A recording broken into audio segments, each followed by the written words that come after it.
My name's Goose, I like Pokemon, and today I'm going to be showing you how to enjoy business a little bit more by having fun with it.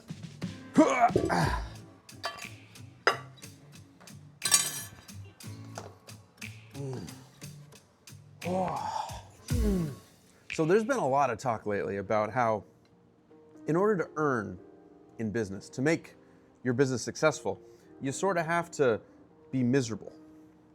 And while that could be true to a certain extent about the whole discipline thing, and that is important, I think there's other ways to do it. And I'm going to tell you about one of them today. Growing up, I grew up with my dad's side of the family, and they were all lawyers and doctors.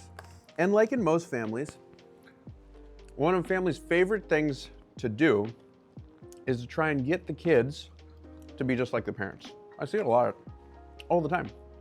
And yet, they didn't really seem happy.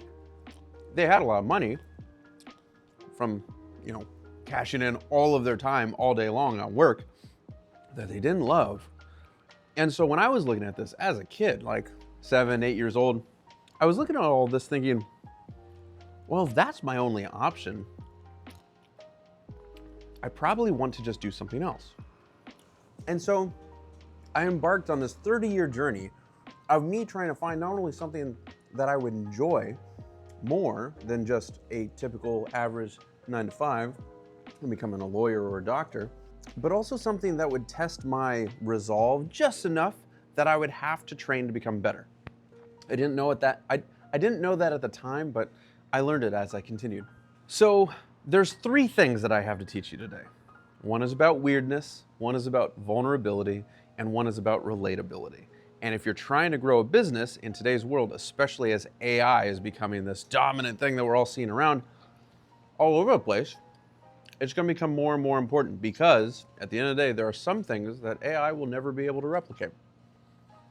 And so that's what we're discussing. So, number 1, weirdness. What's interesting is that depending on the context, weirdness can be a strength more than a hindrance. And in fact, when I started growing my business on Skool, I had no social media following at the time. I was myself, wearing this shit all the time. I just have a few outfits that I carry when I'm globetrotting, which is all the time.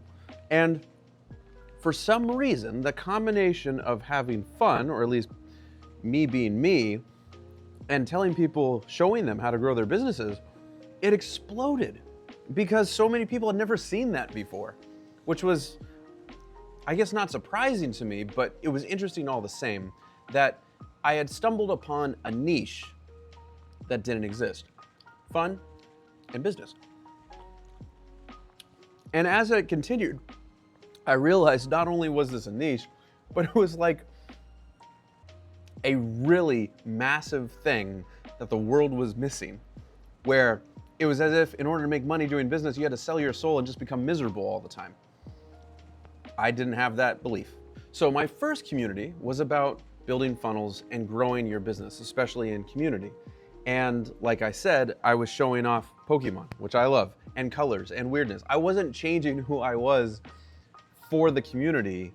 I was just still me. And evidently it was a strength. If you extrapolate that out just a little bit further, what you see is that, especially when you're in the realm of building personal brands, there is something to be said about the person that is so willing to be themselves that they grow admiration from others because everyone else is also trying to be themselves, but it's really hard.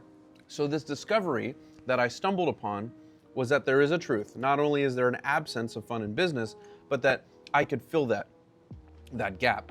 And I bet you there's a lot of those out there that you could also fill just by you being who you are and learning to do a technical skill or ability just in a different way. Now, of course, I'm mostly talking about community here because a lot of businesses still stress the whole professionalism thing.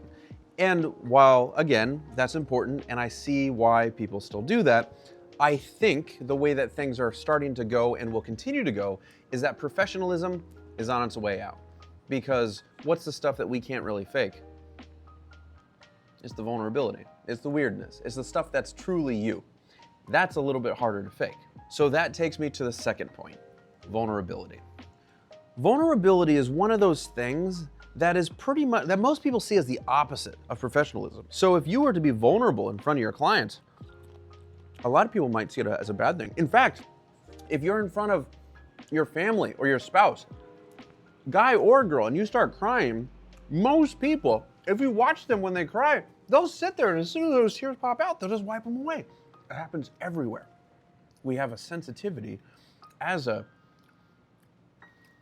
people to our emotions. But what's interesting about that is everyone has that. We all cry. We all have reactions to things. We all have this other part of us that we can't really measure or put in a box. It's there. It's not bad. It's kind of beautiful. So in certain places, in certain industries, like community, best example, community is my favorite example.